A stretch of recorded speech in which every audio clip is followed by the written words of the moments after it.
Kalau kita mau ngomongin soal sustainalisasi air, itu kan proses advokasi atau perjuangan udah panjang banget. Kayaknya itu udah dari tahun 92-an. Kalau misalnya kulihat dari timelinenya, itu bahkan berawal dari ketika Indonesia merdeka, pengelolaan airnya itu diambil oleh pemerintah dan operasionalnya diserahkan kepada saluran air minum Kota Praja di bawah Kesatuan Pekerjaan Umum Kota Praja. Sampai akhirnya tahun 68 Ali Sadikin, gubernur pada saat itu, mengeluarkan SK yang isinya mengambil alih pengelolaan air dan diserahkan kepada Pemprov dan melalui PDAM.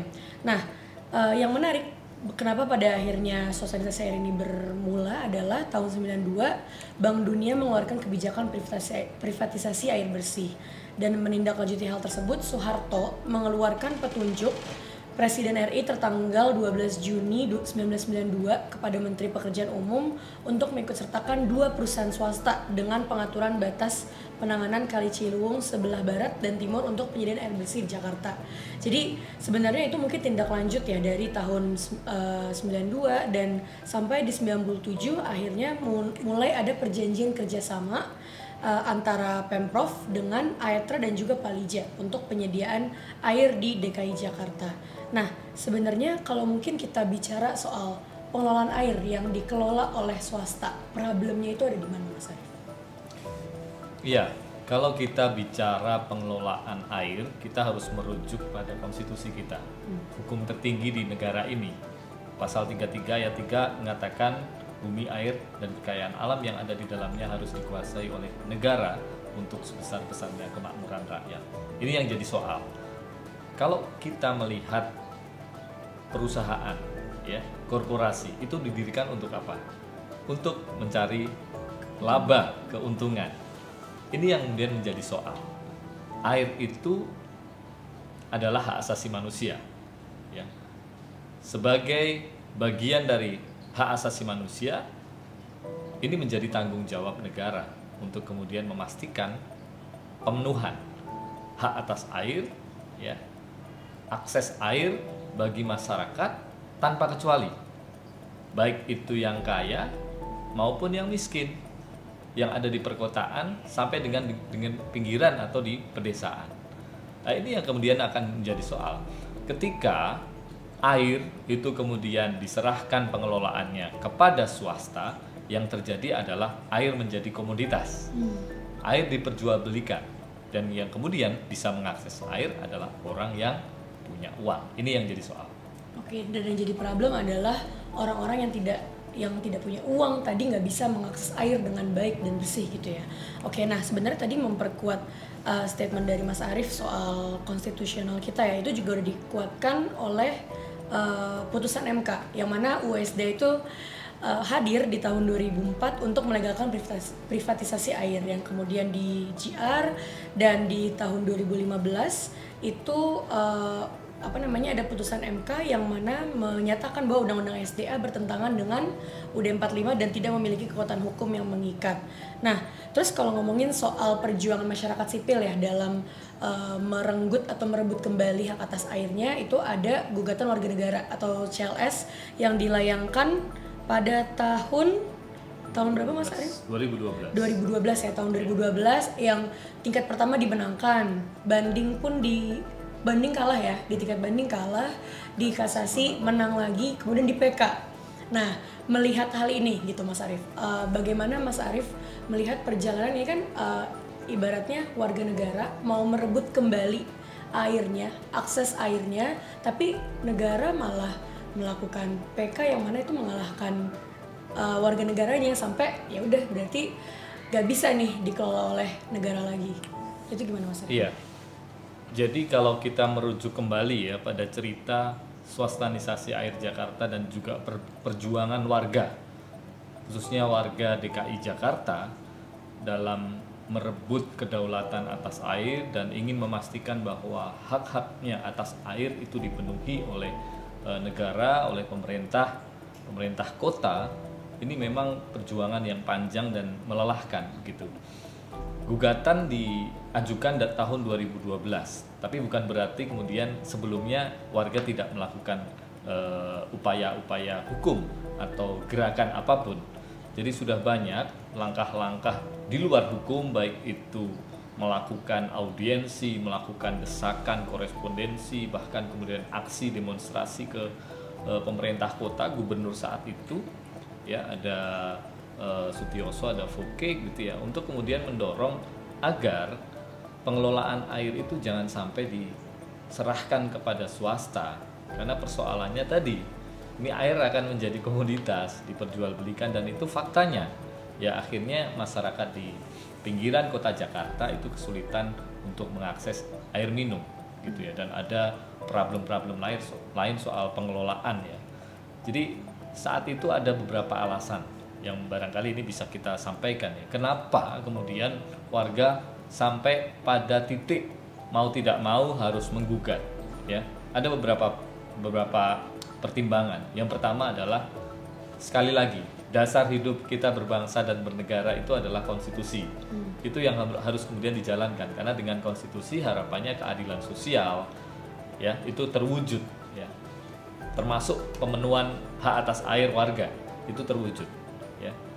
Yang terjadi adalah justru sebaliknya saat itu. Konstitusi bilang air harus dikelola oleh negara, yang terjadi justru malah diswastanisasikan gitu ya. Dan yang kemudian ironis, di dalam Perda 13 tahun 92 yang menjadi dasar hukum bagi penyelenggaraan pengelolaan air oleh Pamjaya, itu tegas mengatakan bahwa Pamjaya ini adalah unit negara untuk pengelolaan air dan mendistribusikan air minum kepada warganya. Tapi yang terjadi apa? Justru derajat kualitasnya diturunkan, bukan lagi air minum tapi hanya sekedar air bersih ya. Yang kemudian jadi soal lagi ya, dari pelanggaran konstitusi, pelanggaran peraturan perundang-undangan, mestinya air minum jadi hanya air bersih. Terus kemudian harga air yang mestinya itu bisa diakses, murah ya kan, dan kemudian juga menunjukkan kualitas airnya yang bisa kemudian dikonsumsi, digunakan untuk kebutuhan sehari-hari. Tapi yang terjadi adalah tidak seperti itu. Air itu di Jakarta ini termahal di Asia Tenggara, tapi tidak dengan kualitas siap minum seperti negara yang lain. Nah ini juga jadi soal. Kemudian yang lain lagi, swastanisasi air Jakarta itu lahir karena korupsi, kolusi dan nepotisme. Bayangkan pengelolaan air yang ini bisnis yang nggak mungkin rugi begitu ya, itu hanya diserahkan kepada Salim Group saat itu, dan juga anak dari Presiden Soeharto, Sigit Haryayudanto, dibagi dua, pengelolaan Barat Palija, pengelolaan Timur oleh Aetra. Dan ini konsesinya bukan perusahaan di Indonesia tapi juga perusahaan asing. Dari Prancis, Suez itu bergabung di Palija, dari Thames itu bergabung dengan Aetra. Nah ini yang kemudian terjadi. Dan kalau kemudian dibaca di perjanjian kerjasama itu, perjanjian kerjasama ini jaminan untung bagi swasta tapi jaminan buntung bagi negara.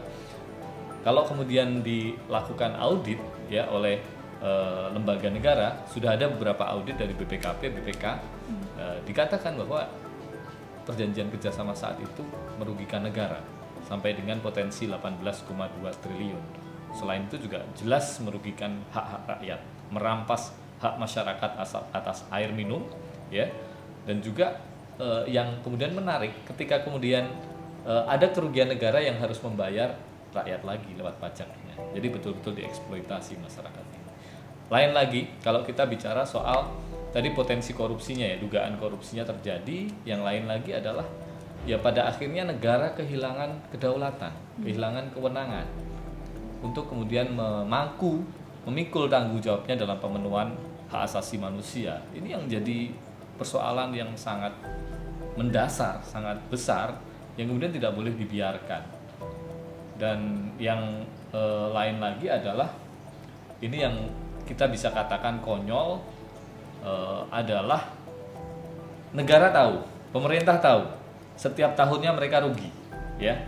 Setiap tahunnya masyarakat kesulitan akses air, karena pada akhirnya yang bisa mengakses hanya yang bisa bayar kan, korporasi atau masyarakat perkotaan di pinggiran, kemudian distribusi airnya macet, gitu. Tetapi perjanjian yang begitu bermasalah, perjanjian yang begitu merugikan baik negara maupun masyarakat, yang mengakibatkan negara juga menjadi pelanggar aktif terkait dengan pemenuhan hak atas air diem saja. Nah ini yang diem saja ini kan bagian dari tindakan ya, bagian dari tindakan sama saja dengan melanggar hak asasi manusia oleh negara. Itu yang kemudian mendorong masyarakat untuk mengajukan gugatan. Dan tadi Jihan sudah sampaikan berapa tahun kalau dari 2012 sampai akhirnya di 2017-2018 ya, masyarakat dimenangkan ya, dan negara itu harus mengambil alih pengelolaan air dari swasta yang sudah 25 tahun kemudian dikonsesikan meskipun baru jalan 23. Dan selain itu juga ada putusan Mahkamah Konstitusi yang itu terbit di tahun 2015. Ada beberapa poin yang kemudian disampaikan oleh Mahkamah Konstitusi yang intinya adalah menegaskan kembali bahwa pasal 33 ayat 3 itu bukan hanya catatan di atas kertas, tapi harus dilakukan, harus dilaksanakan oleh pemerintah, oleh negara ya. Dan ada penegasan bahwa pengusahaan atas air atau swastanisasi air itu dilarang ya. Itu tidak boleh ya. Dan meskipun demikian MK itu kemudian mengatakan ada 6 pembatasan. Pertama ya, jadi pengelolaan air oleh negara pun itu tidak boleh sampai kemudian mengakibatkan pembatasan ya terhadap hak masyarakat untuk mengakses air. Misalkan masyarakat adat, masyarakat di pertanian tradisional ya. Kemudian yang kedua, namanya air ini ditegaskan lagi, ini res commune ya, ini haknya publik ya, dan ini merupakan hak asasi manusia yang harus kemudian dilindungi dan dipenuhi oleh negara terhadap rakyatnya.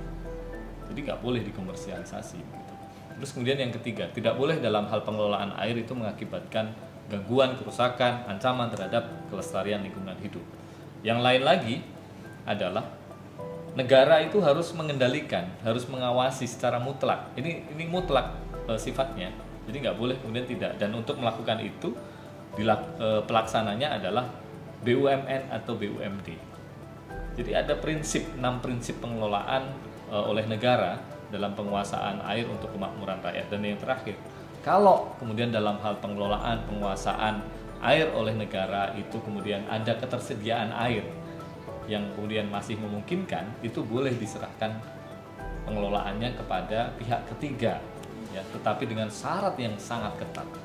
Ini kunci sebetulnya, kuncian agar ke depan praktek swastanisasi air itu tidak dilakukan.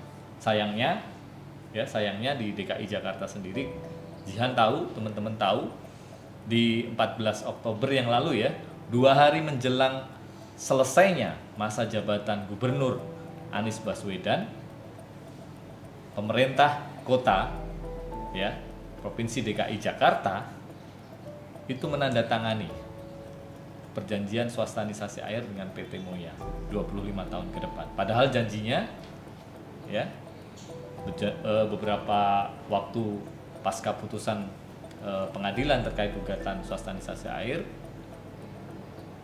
Gubernur saat itu Anies Baswedan mengatakan akan menghentikan praktek swastanisasi air di Jakarta. Tapi ternyata itu semua omong kosong. Ya, betul. Tadi sebelum ke peraturan yang baru ya Mas Arief, bahkan memang menariknya di 22 Maret tuh tepatnya 2018 Anies Baswedan menyampaikan dia akan menghentikan swastanisasi. Tapi yang lucunya adalah di tahun 2020 tanggal 31 Agustus Gubernur DKI Jakarta malah menerbitkan Kepgub 891 yang isinya itu persetujuan adendum baru perjanjian kerjasama. Itu ibaratnya kalau kita nggak tahu tuh, kalau publik nggak tahu, ya udah pasti akan lost aja kan, akan ada perjanjian yang baru. Tapi karena akhirnya kita mengetahui informasi tersebut, kemudian beberapa waktu lalu LBH Jakarta mengajukan permohonan informasi publik sampai akhirnya sengketa gitu kan. Dan yang ditemukan dari proses sengketa informasi publik itu adalah ada pemeriksaan oleh KPK dan BPKP yang mereka melakukan pemaparan pemeriksaan dan mereka merekomendasikan untuk adendum perjanjiannya tidak boleh dilanjutkan karena ada temuan fraud atau kecurangan dalam perpanjangan tersebut. Jadi sebenarnya udah jelas ini tadi yang seperti Mas Arief bilang ya, dari awal adanya sosialisasi ini adalah korupsi. Terus itu jelas sudah sangat merugikan keuangan negara, lagi-lagi yang dirugikan adalah warga negaranya. Tapi ketika memang melakukan perpanjangan, udah ada kok pihak-pihak terkait yang melakukan pemeriksaan terkait prosesnya dan sudah diberikan rekomendasi tidak diperpanjang, tapi ujung-ujungnya tetap diperpanjang juga. Dan tadi menyambung dari yang sempat disinggung ya sama Mas Arief, berarti kan kalau misalnya kita melihat perjanjiannya akan berakhir di Januari 2023. Yeah. Nah sebenarnya sebelum kita ke peraturan yang baru ya, secara ideal proses transisinya itu sebenarnya seharusnya gimana ketika mereka di awal bikin perjanjian nih 25 tahun dikelola swasta dulu, apakah ide awalnya adalah ya udah swasta dulu nggak apa-apa selama 25 tahun, nanti akan diremunisipalisasi supaya dikelola dengan baik oleh negara, karena mungkin entah negara dianggap tidak bisa mengelola air dengan baikkah atau kekurangan dana kah atau apa, itu bagaimana Mas Arief? Iya, sekali lagi dalam mengelola negara ini ya, dalam kehidupan berbangsa dan bernegara kita harus punya panduan. Dan di Indonesia ini sebagai negara demokratis, negara hukum, itu sudah menegaskan di pasal 1 ayat 3 ya, Indonesia adalah negara hukum gitu ya. Dan konstitusi, sekali lagi pasal 33 ayat 3 itu pedoman kita. Jadi tidak boleh lari ke sana kemari. Ya, dan putusan Mahkamah Konstitusi tahun nomor 83 tahun 2013 itu memberikan penguatan ya, berangkat dari putusan Mahkamah Konstitusi sebelumnya soal penguasaan negara atas air, di mana negara itu harus bisa membuat kebijakan, mengatur, mengelola, ya kan, kemudian mengurus gitu ya, dan juga menambahkan dengan pembatasan-pembatasan terkait dengan pengelolaan sumber daya air. Itu yang harusnya kemudian dijadikan pedoman ya. Dan terkait dengan swastanisasi air Jakarta yang akan berakhir di 2023 ini, tuntutan dari masyarakat itu jelas ya. LBH Jakarta tergabung dalam koalisi masyarakat menolak swastanisasi air Jakarta. Itu sudah menyerukan, mendesak kepada negara stop swastanisasi air Jakarta. Ini adalah mandat konstitusi ya, lakukan remunisipalisasi, ambil alih pengelolaan, kembalikan ke negara melalui BUMD. Ini juga mandat konstitusi berdasarkan putusan Mahkamah Konstitusi. Tetapi yang terjadi adalah langkah tertutup ya, langkah sembunyi-sembunyi, tergesa-gesa yang dilakukan oleh pemerintah daerah Provinsi DKI Jakarta untuk kemudian tiba-tiba memperpanjang perjanjian kerjasama swastanisasi air Jakarta dengan PT Moya. Siapa PT Moya? PT Moya ini miliknya Salim Group yang kemudian mengakuisisi saham milik Aitra gitu ya. Kalau kemudian tadi dikatakan ya, dikatakan bahwa di tahun 2020 Gubernur DKI Jakarta saat itu Anies Baswedan itu menerbitkan keputusan Gubernur 891 tahun 2020 tentang adendum perjanjian ya, untuk memperpanjang swastanisasi air Jakarta, punya hak eksklusif untuk Aitra. Saya menduga ini bagian memang dari rencana panjang untuk kemudian memberikan karpet merah kepada perusahaan tertentu mengelola air Jakarta 25 tahun ke depan. Karena memang yang diakuisisi ini adalah milik Aitra yang diakuisisi oleh PT Moya. Dan kalau kemudian kita cek kembali ya, PT Moya ini punya banyak konsesi di konsesi pengelolaan air di banyak wilayah sekarang di Indonesia.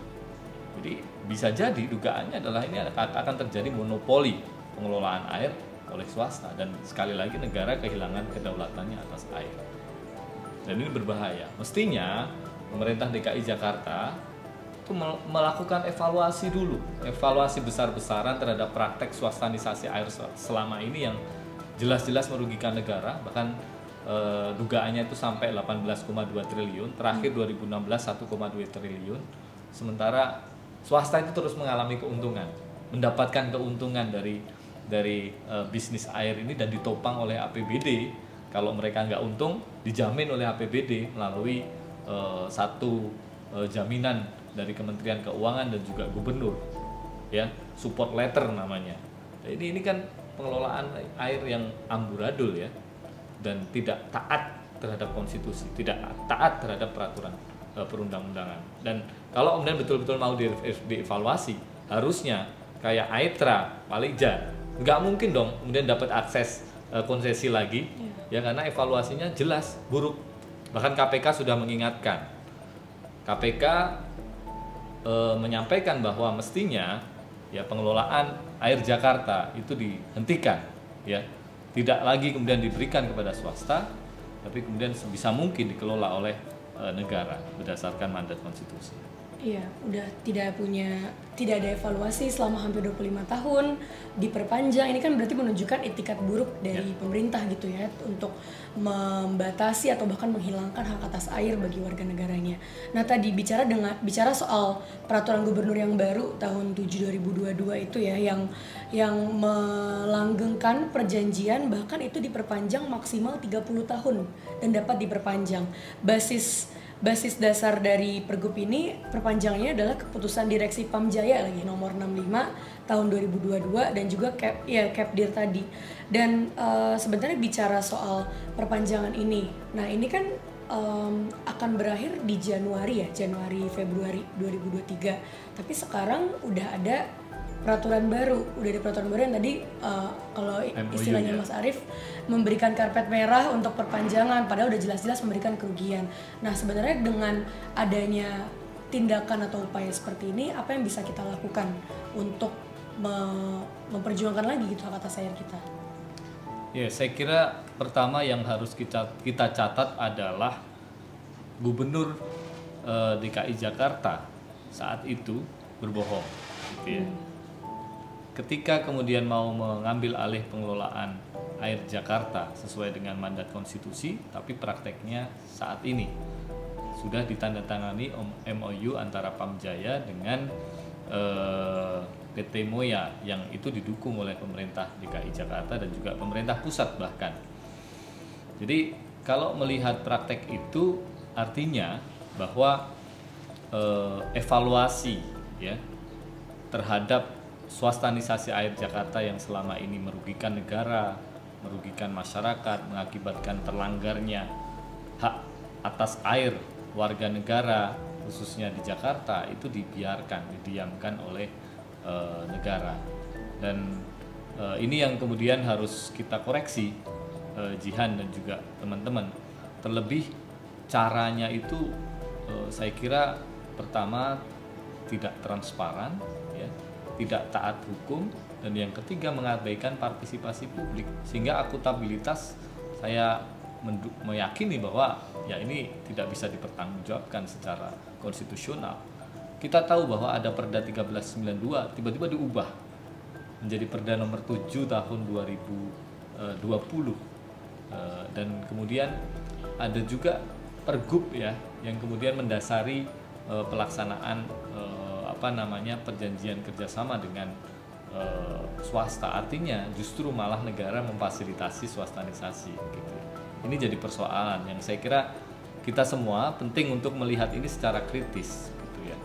Minta prosesnya semua dibuka, dan itu sudah kita coba sebetulnya melalui sengketa informasi publik beberapa waktu yang lalu, meskipun hasilnya juga tidak seperti yang kita harapkan, masih ditutup-tutupi. Bahkan sampai hari ini kalau kita cek ya bagaimana sebetulnya proses sampai pada akhirnya bisa ditandatangani MOU antara Pamjaya dengan PT Moya, itu tidak ada yang tahu mengatur seperti apa, sejauh mana, apa kewenangan, hak dan kewajiban masing-masing. Jadi publik, warga negara yang selama ini itu dirugikan akibat pengelolaan air yang sembarangan ya, pengelolaan air ya oleh swasta yang mengakibatkan kerugian bagi negara, bagi warga, itu dilewati begitu saja ya. Tiba-tiba tanda tangan saja 25 sampai 30 tahun ke depan, tanpa kemudian bertanya ya.